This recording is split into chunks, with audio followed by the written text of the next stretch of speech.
welcome you to today's Business Ways.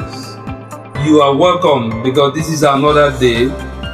This is our episode 13 of our Business Ways. Episode 13. You are welcome to our teachings. You are welcome to this platform. You are welcome to this page. May you, God, continue to strengthen you as you listen to our teachings through Christ our Lord. So today, last time we were talking about some things, points that we need to know about money and some effects of poverty in our mindset. So we want to deal with the mindset, the negative mindset of things, how we see things, so that we can begin to plan ahead. We can begin to think about something positive, something that we can do that will help us to do our business very well, cultivate our mind and the way we live and the way we use money, and know the areas we need to invest and businesses that we need to do. There are a lot of businesses. One of these days, we're going to be bringing out points about businesses that we can do. So I want you to pass it. So today we want to bring out point 27 of poverty. Poverty says in point 27 of its quote, poverty shuns knowledge. Poverty shuns knowledge. So poverty is not there to do any positive things for you. He doesn't want you to have knowledge. That is why some of us are afraid to even invest on trainings of our mind, trainings on areas of our businesses. Even some of us doesn't want to learn about the business they want to do. They don't want to offer their time. They don't want to offer the little money that they have. They don't want to offer what they have so that they can get a sizable, sustainable knowledge concerning business and concerning handling of money. So poverty hates knowledge. So when you hate knowledge, it shows the sign that you are very poor. There is a spirit in you called the spirit of poverty. There is a force in you called the force of poverty. So you need to work on yourself to attack such spirit. Point 28, poverty is the cockroach in a sweet pot of soup. I don't know whether you have met a cockroach in a sweet pot of soup, that you are just eating a wonderful soup, bitter leaf soup or thereabout. As you are eating it, you just meet a cockroach, a dead cockroach. You meet a dead cockroach. So that is how poverty is. It is like a cockroach in a sweet pot of soup. So in other words, you can be fine. You can look beautiful, handsome. You have bright future, but you are still poor. You can have all the connection, you are still poor. You can have all the things, you are still poor. So poverty deals with our mindset. 29, poverty creates lack. Poverty creates lack. So it brings a lot of lack because you are poor. You don't have certain things that can help you, certain things that can help you to ease off some lifestyle or some situation in your life or some of your needs. So when you are poor, you can't handle it. Are you getting it? So I want to show you a little bit while we continue on things that we need to know about money. Are you getting it? So knowledge is power, I believe, but to access knowledge successfully is money. Have you seen it? So knowledge is power, good, but accessing knowledge successfully, you need money. Money is used to access knowledge because you need to read further, you need to buy books, you need to buy data, you need to learn. So all those things involves money. Are you getting it?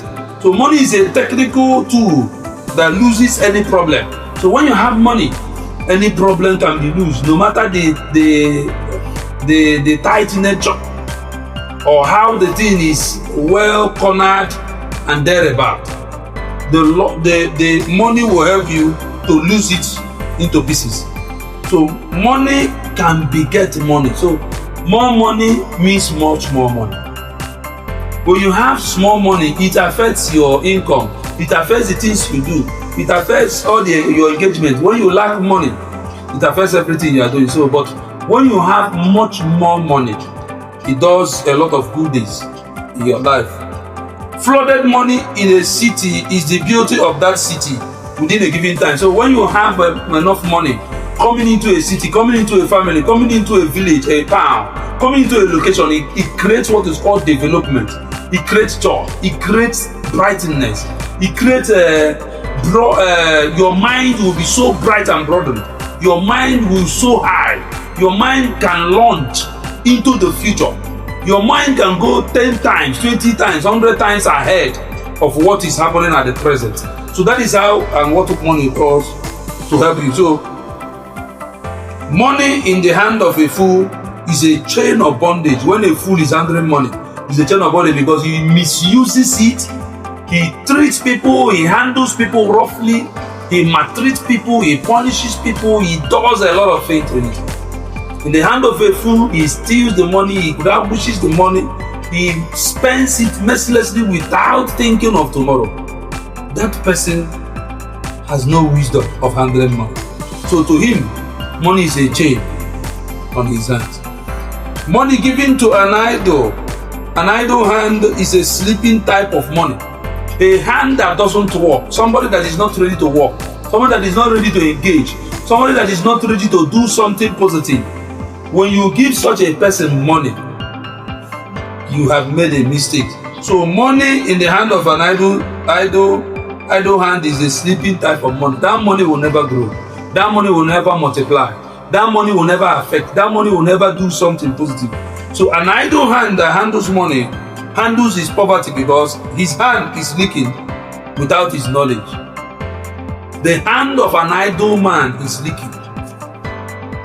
The hand of an idle man is constantly leaking, even without his knowledge, because he is idle. So it is bad to be idle. That's why St. Paul says, he who doesn't work should not eat. Don't give him, allow him to go hungry.